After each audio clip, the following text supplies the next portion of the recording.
السلام عليكم ورحمة الله تعالى وبركاته كلانتي وعن او وناكسن داوديال ميل والبا جوجتان iyo si walbo aad noo daawanaysan halkani waa dowladnimo TV waxaana ku soo dhawaataan daawadayaal wararkii ugu dambeeyay Soomaaliya caalamka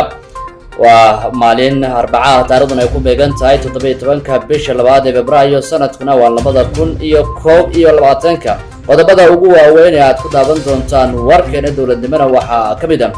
beesha caalamka oo soo faragelisay dibadbaxyada ay ku dhawaaqeen madaxda mucaaradka qodobada kale aad warkeena ku daawan doontaan daawadayaal waxaa ka mid ah wararkii ugu dambeeyay warmurtiyeed laga soo saaray shirka guddiga farsamada ee Baydhabo midowga musharaxiinta oo go'aan ka qaatay shirka Baydhabo iyo heshiiska laga gaaray iyo daawadayaal waxaad ku daawan doontaan digniino la xiriira gaadiid qaraxyo oo soo galay magaalada Muqdisho iyo qatar ka jirta dibadbaxyada la filayo in jimcada soo socota ay ka dhacaan magaalada Muqdisho qodobadaas iyo qaar kale ayaad ku daawan doontaan warkeena ee u diyaar garooba daawadayaal qodobadaas iyo qaar kale oo faahfaahsan arku bilaabe daawadayaal xildhibaanada ka tirsan aqalka baarlamaanka Soomaaliya isla markaana qayb ka musharaxiinta mucaaradka xilka madaxweynaha Soomaaliya ayaa waxay sheegeen in xubnaha beesha caalamka ay soo farageliyeen barnaamijyada la filayo in maalinta jimcaha uu ka dhaco magaalada Muqdisho warkan oo aan helnay ayaa waxa ay tibaaxayaan in beesha caalamka ay la hadleen madaxweynaha hore ee Soomaaliya mudane Xasan Sheekh Maxamuud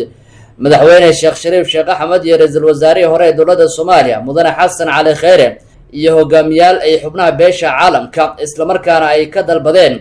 in ay yeeshaan kulan fogaan araga oo ku saabsan xaaladda dalka Soomaaliya oo xilligan u wajahayo waxaan filaynaa in dhawaan uu dhaco kulan gaar ah oo mucaaradka iyo beesha caalamka isla markaana laga wada hadlo barnaamijyada oo ay beesha caalamka dalbatay in la joojiyo ayuu yiri xildhibaan ka tirsan mucaaradka oo la hadlay warbaahinta wakiilka beesha caalamka ayaa waxa uu ka walaacsan yahay xaaladda dalka Soomaaliya gaar ahaan barnaamijyada la filayo inay dhacaan waxayna qabaan aragti ah in dalka ay gelin karaan fawdo iyo qalqalaamni cabsida ugu weyn ayaa in ay isku dhacaan ciidanka dowladda iyo dibadbaxayaasha kadibna uu horseedo kacdoon shacab ah oo kadib isku bedeli kara dagaal sida ay qabaan xubnaha beesha caalamka qaarkood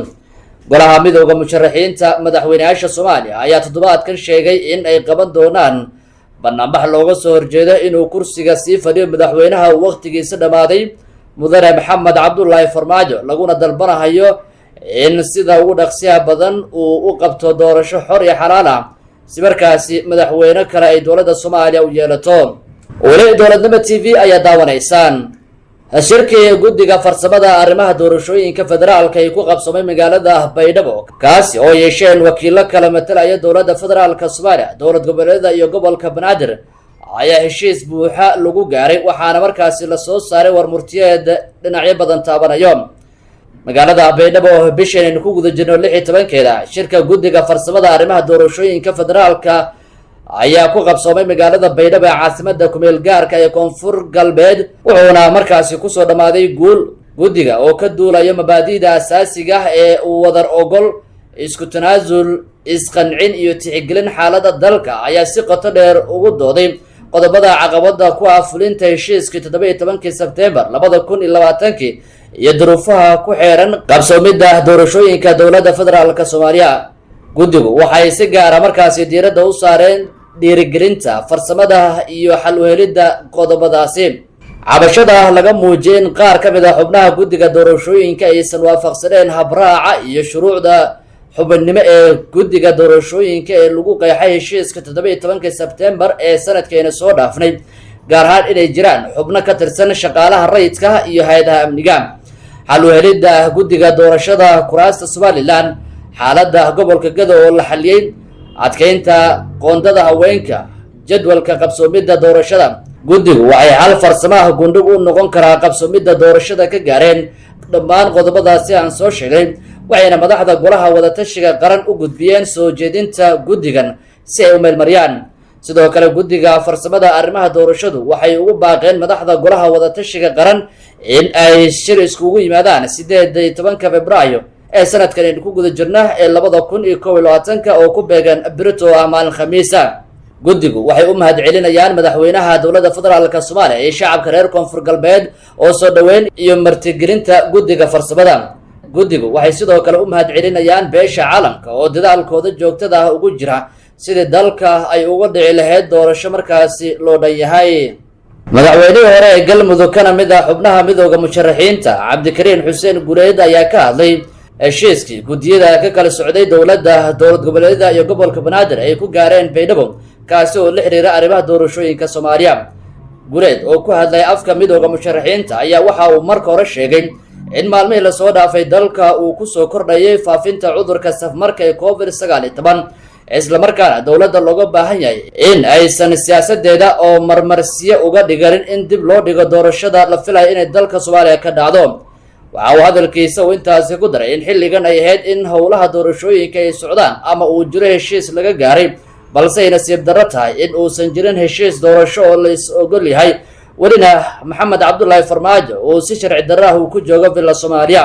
dhinaca kale cabdikariin xuseen guuleed ayaa waxa uu ka hadlay heshiiska ay baydhabo ku gaareen guddiyada ka kala socday dowladda soomaaliya dowlad goboleedyada iyo sidoo kale gobolka banaadir waxaana uu sheegay in haddii sida ay maqleen uu yahay ay soo dhoweynayaan heshiiska midooda musharaxiinta.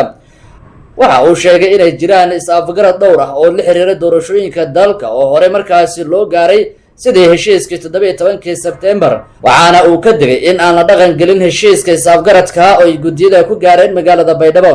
ugu dambeyn waxa uu sheegay cabdikariin xuseen guuleed in heshiiska baydhabo lagu gaaray uu keenay dibadbax ay midooda musharaxiinta ku dhawaaqeen maalinta jimcaha waxaana uu madaxda dowladda iyo madaxda dowlad goboleedyada ka codsaday inay dhaqan geliyaan heshiiskaasi. ayadana inay maadaama mas-uuliyaddii dalka guud ahaan ay hayso gaar ahaan wasaaradda caafimaadka in bal taxadarka aad loo sii badiyo ayadoo aan cudurka dhammaanteen meel ugu soo wada jeesanayno la dirirayno ayaa haddana waxaana laga rabaa runtii inaan cudurka haddana aanan ujeedooyin gaara lagu faa'iidaysan ama aan la siyaasadayn. cudurkii waddanka xaalad doorasho ayuu ku jiraa ama geli doonaa haddii marka cudurkii la siyaasadeeyo anagoo kulley cabsi aad u weynaan ka qabnaa inay dhici karto in cudurka la siyaasadeeyo oo arrimaha doorashooyinka lagu dabaqo taas marka runtii ayadana khatarteeday leedahay. cudurkana khatartiisuu leeyahay in la siyaasadeeyana khatartiisii ayay ayadan leedahay. matalan isku socodka dadka haddii la joojiyo ama laga badbadiyo cudurka iyo maaragtay fiditaankiisa haddii laga badbadiyo go-aamada laga qaadanayo go-aamo aan miisaanayn oo ka badbadis ah haddii uu noqdo waxaasoo dhan runtii waxay keenayaan. saa daraaddeed waxaan soo jeedinaynaa in cudurka iyo maareyntiisa iyo go-aan ka gaaristiisa waxa la isla wada ogyahay inay noqoto oo cid gaar ah oo ayada keligeed go-aan uga gaartaa inaysan jirin maadaama musiibo qaran ay tahay dhibaato guud oo jirta ay tahay in maareyntiisa iyo taladiisana tala la isla wada ogyahay inay noqoto. dan taa intaa uga baxo waxaad la socotaan dalku xaalad doorasho ayuu maaragtay lagu jiraa. dowladdii la doortay ama madaxweynihii ama golayaashii qarankii la doortayna mandatekoodu waa dhammaaday. madaxweynaha ugu dambeeyey wuxuu ku ekaa 8 bisha ayuu ku ekaa. waxaa la dhihi karaa hay-adaha dowladda hadda hay-ad maanta mandatekeedii ku joogta ma laha. waana runtii ayaan daro in gaab ama uu soo baxo dastuuri inuu soo baxo arrin aad iyo aad ayaan daro waay. wax dalkan hore looga bartana ma ahayn. dalka waxaa hore looga bartay in ama doorashada lagu qabto inta aysan dhammaanin golayaashii dastuuriga ahaa waqtigoodii in la qabto. haddaan la qaban karinna in heshiis siyaasadeed oo la isla wada ogyahay uu jiro. hadda doorashadiina xilligii dastuuriga ahayd laguma qaban. heshiis siyaasadeed oo hay-adaha dastuuriga ay ku joogaan oo ka horreeyana ma jirin. sidaa daraaddeed marka waxaa soo baxay maaragtay arrin runtii azmad dastuuriga oo dalka uu ku jiraa. waxaan marka aan dalbanaynaa marar badanna aan dalbanay in doorashada la dedejiyo in doorashada heshiiskeedii iyo wadahadalkeedii la dedejiyo waddankana doorasho la geliyo haddaan dalku marka doorasho aysan ka dhicin dee cabsi weyn waxaan ka qabnaa inuu qararaase siyaasadeed iyo qararaase amni intaba inuu yimaado ayaan cabsi weyn ka qabnaa dee annaguna ma rabno dalka inuu qararaase siyaasadeedna naga galo mid amni ah inuu naga galo ma rabno haddaan nahay midowda murashaxiinta waxaad ogtihiin inaan ku baaqnay maalintii jimcaha inuu mudaharaad uu dhaco dabcan ujeedooyinka mudaharaadka waa cad yihiin ujeedooyinkiis waxaa waaye inaan dowladda ku dalbanayno in madaxweynaha uu waqtigiisa dhammaaday inaysan sax ahayn inuu sharci darro uu dalka kusii maamulo inaysan sax ahayn inuusan shuruucdii dalka iyo dastuurkii dalka uusan u hoggaansamin inaysan sax ahayn inuusan diyaar u ahayn kana muuqan ififaale inuu doorasho qabto oo moodo inuu rababa inuu ku joogo si uu ku yimi si aan ahayn oo sharci darro ah dabcan madaxweynuhu wuxuu madaxweyne ku ahaa sharcigu ku ahaa waxa uu dadka kale oo dhan oga maamuuska weyn yahay uga awoodda badan yahay qofnimadiisa ma ahee waa sharciga iyo waxa ummaddu ay u idmatay ayuu uga awood badan yahay amaba uu ku sharfan yahay oo ku maamuusan yahay haddii tii marka uu waayo dee qof caadi ah wuxuu caawa dhaama ama uu dhaami karo ma laha waa murashaxiinta ka mid ah waxaan rabnaa marka inuu u hoggaansamo shuruucda dalka iyo kiga dalka ujeedada marka mudaharaadka aan u qabanayna waxay tahay anagu waxaan dalbanaynaa in doorashadii la qabto si isla ogol yahay lagu qabto in waqtigeedii uusan dheeraanin in waddankani wax extension la yidhaahdo iyo awoodoo la iska haysto sharci darro aysan dhicin in sharciga iyo dastuurka loo hoggaansamo waxa aan mudaharaadka ka rabna waa intaas waa arkaynay maalmihii lasoo dhaafay in social mediaha iyo mediaha guud ahaanba dagaalaa la hurinayaa waddankaa qalalaasi la gelinayaa midkiyaa la samaynayaa dee kolley anigu ka muwaadin ahaan iyo ka mas-uul ahaan haddaan dalbado sidaan wax lagu wada sax ma ah macnaheedu ma aha inaan anigu qas wado qofka sharci darrada wadaa qaska wada qofka sharci darrada wada ayaa qaska wada mudaharaadkuna waa shay dastuuri ah xuquuqda asaasiga ah oo muwaadinka soomaaliga ah oo dastuurka soomaaliyeed uu u damaano qaaday iyo muwaadiniinta soomaaliga u damaano qaaday ayay ka mid yahay waxaa inay guul gaartay ee dareento dadweynaha gobolka banaadir isku soo bixisaa oo tirahdaan ayida ma aragtay guusha dowladda ay gaartay hadda markay guuldaro gaartana dadkii dowladda kasoo horjeeda ayagana intay mudaharaad qabtaan waxay leeyihiin dowladda guuldaray gaartay oo waa in mudaharaad la qabto marka mudaharaadka dowladdana maxaa xalaal ka dhigay kan mucaaradkana maxaa xaaraan ka dhigay macnaha waa wax oo meesha aan ku jirin saa daraaddeed marka mudaharaadkaasi insha allahu tacaala maalinta jimcaha wuu dhici doonaa wuxuuna ku dhici doonaa si nabad ah si xasilan si dhammaanteen haddaan nahay mas-uuliyiin iyo haddaan nahay muwaadiniin iyo haddaan nahay shacab intaba aan ku cabirayno waxa aan rabno aan ku cabirayno waxa aan diidanahay ayuu ku dhici doonaa haddii ammaan darro ilaahay ma qadaray ay ku timaadeen waxaan aaminsannahay dadka maamulka hayo oo maxamed cabdullaahi farmaajo u horreeyay inay yihiin kuwa ammaan darrada sababi doona ayaan aaminsannahay anaga dhankanaga ammaan darrada kama imaan doonto kamana imaan taasna intaasaan ka dhihi lahaa dabcan baydhabo saada socotaan shir baa ka socda oo guddiyo farsamo oo dowlad goboleedyada iyo dowladda dhexe ka kooban ay isugu tageen wararka kulli hordhaca hadda ilaa hadda naga soo gaaraya waxay tahay inay is-afgarad iyo ilaa xad ay gaareen ayaa naga soo gaaraya walow aanan tafaasiil wixii annaga aan tabanaynay qodobada ahaa xalka rasmigu ay ka gaareen tafaasiisheedii weli aanan haynin lambar labo madaxdii maaragtay ayana aysan weli waxaas ay soo gaareen inay ogol yihiin inaysan ogoleen iyo inay maaragtay heshiiskama dambaysi ka gaareen intaba inay dhiman tahay mabda-iyan marka waa soo dhaweyneynaa haddii is-afgaradkaas sida kolley hordhaca ahoo noo soo gaaray oo run yahay oo uu waddada u xaaro in waddankani doorasho laisla ogol yahay oo maaragtay aanan isku haysan darfaha isku la dhaganayn oo ka soo baxo aad iyo aad u soo dhaweynaynaa laakiin waxaan rabnaa in waxaas laga dhabay wax badan baa warqado la soo saxiixay wax badan baa heshiisyo waa la gaaray la yiri haddana wax kana sacadaaday ma laha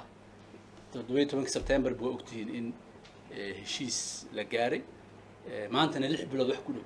ayaa laga joogaa 17 September wax kana sacadaaday wax ka socdayna ma laha tan laftirkeeda annagu hadda ma cabsiyaan ka qabnaa ama waa suurtagalba ayadoo gudiyadii farsamada heshiis gaareen in haddana markii odayaasha isku yimaadaan heshiiskii la isla qaadan waayo in la isla qaato haddana la fulin waayo intaba cabsi weyn aan ka qabnaa waxa cabsida keenayna waxay tahay waxaan aaminsanahay in waxa loo dig iyo dam leeyahay ay tahay waxa loo socdo extension inay tahay anaga aaminsanahay extension wadankan sin kuma afcaal annaguna sin kuma aqbalayno mana yeeli karnaba wadankan uma fiicna hay'adaha dawladdan uma fiicna dawladnimadana uma fiicna waxa maxamed cabdullaahi farmaajo u socdana waxaan aaminsanahay madaxweynihii hore inuu rabo in uu ku waqti dheeraysto boor isku qarin waxyaabo badan oo la sameeyay inay tahay aaminsanahay ujeedada ugu dambeysana in extension loo socdo ayaan aaminsanahay waxaas marka waxaan ka dhereegsanahay waay wax oo suurtagal ma aha waxaan runtii aaminsanahay hadiiba hadda heshiiskaas hordhaco la sheegayo uu sida aan u maqalnay uu u jiro waxaan aaminsanahay culayska dadka oppositionka ama mucaaradka ah oo midowga murashaxiinta ay u horeeyaan iyo culayska mudaharaadka jimcaha aan ku baaqnay uu sababay inuu soo dedejiyo aaminsanahay sida daradeed faa'iidooyinka mudaharaadka horta hordhiciisa waa la arkay faa'iidadiisa kama dambaysto oo wanaaga oo in heshiiska kama dambaysta la gaarana waa la arki doonaaba saasan kulli anaga aan u aragnaa ugu dambeyntii waxaan rabnaa kusoo gabagabeeyay waxaa la socotaa muddooyinka la soo dhaafay ammaan darro aad u tiro badan ayaa guud ahaan dalka kusoo kordhaysay gaar ahaan magaalada muqdisho kusoo kordhaysay aadan uga xunnahay runtii dadka Soomaaliyeed sida macna darrada amar walba u la'aanayo nimanka cadowga ah oo nabadiidka ah ay laynayaan dhammaan dadkii naga dhintoo dhan waa u tacsiyeynayna intii naga dhaawacantana inuu Ilaahay caafiya ayaan rajaynaynaa laakiin runtii waxaan rabaa in meeshaas wax yar aan kor istaago ammaan darradu waxyaabaha sii xoojiyay oo ay amnigu hadda uu faraha uga sii baxaya waxa ugu weyn dadkii ammaanka loogu talagalay inay maareeyaan ayaa dhammaantood waxay ku mashquulsan yihiin arrimo doorasho labo isfaham la'aanta siyaasadeed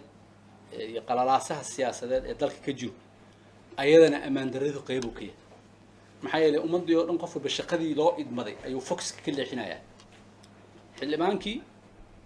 walwal baa kursigiisii ka hayay iyo doorasho ma dhacaysa ma dhacayso wasiirkii walwal baa shaqadiisii iyo midkiisa ka haysa taliyihii wuxuu gacanta kula jiraaba arrimo doorasho iyo kuraasta iyo waxa imaan doona waxaasoo dhan marka waxyaabaha ammaan darrada sababay ay ka mid yihiin waxyaabaha dalkaani hadduusan heshiis siyaasadeed iyo heshiis maaragtay doorasho heshiis lagu yahay iyo xilligan doorashada haddaan la iska dedejin runtii dib laabasho aad u tiro badan oo xagga amniga iyo xagga shaqooyinka guud ee dawladda ah ayaa imaan kara saa daraaddeed waxaan soo jeedinaynaa in hay'adaha ammaanka shaqadii amni ee loo idmaday inay maaragtay xoogga saaraan inaysan maaragtay inaysan ku mashquulin shaqo aan shaqadooda ahayn inaysan ku mashquulin inay siyaasadda faraha kala baxaan oo ay maaragtay banaanka ka istaagaan ayaan dhammaan hay'adaha amniga aan ugu baaqinaa maxaa yeelay ayagu siyaasiyiin ma aha ayagu waa shaqaale iyo mas-uuliyiin amniga dalka loo idmaday weli dowladnimo TV ayaa daawanaysaan ugu dambeyn daabadayaal warar soo baxaya oo laga helayo ila xogogaal ah oo dhanka amniga ayaa waxa ay tibaaxayaan in gaadiid qaraxiya ay ka buuxaan la soo gelay magaalada muqdisho isla markaana la doonayo in lagu qarxiyo goobo cayiman wararka qaar ayaa waxay sheegayaan in gaadiidka qaraxyada ay ka soo galeen magaalada muqdisho gobolka shabeellada hoose waxayna al-shabaab damacsan yihiin in ay ku weeraraan xarumo dowladeed oo aan magacyadooda la helin iyo bara dadka ay iskugu yimaadaan sida xogta aan ku helnayn waxaa jirta cabsi ku aadan in banaabaxyada jimcaha ay amni darro keeni karaan isla markaana qatar laga dhaxlo waxayna laamaha amniga sheegeen in aan la isku soo bixin inta ay gaadiidka amniga ay magaalada ku jiraan hogaanka mucaaradka Soomaaliya ayaa waxa uu ku baaqay in la iskugu yimaado banaanbaxyo looga soo horjeedo madaxweynaha waqtigiisa dhamaaday mudane Maxamed Cabdullaahi Farmaajo oo xukunka isku dhajinayo maadaama waqtigiisa dastuuriga uu dhamaaday sidoo kale waxa magaalada Muqdisho ku soo laabtay ama ku soo laba kacay cudurka COVID-19 kaasi oo dad badan noloshooda halaakeeyay laabaha amniga ayaana sheegay in ay sare u qaadayaan sugidda amniga caasimadda Soomaaliya si markaasi looga digtoonaado khatarta ka dhalan karta gawaaridaasi laga sheekaysan in magaalada Muqdisho ay ku jiraan guud ahaan daawadayaal qodobkaasi ayaan ku soo gabagabeynaa wararkii ugu dambeeyay ee aad kala socoteen Dowladnimo TV intaan warkan kiisi xigaan ku kulmi doono waa bahda Dowladnimo TV oo idin sidaas wassalaamu calaykum waraxmatullaahi tacaala wabarakaatuh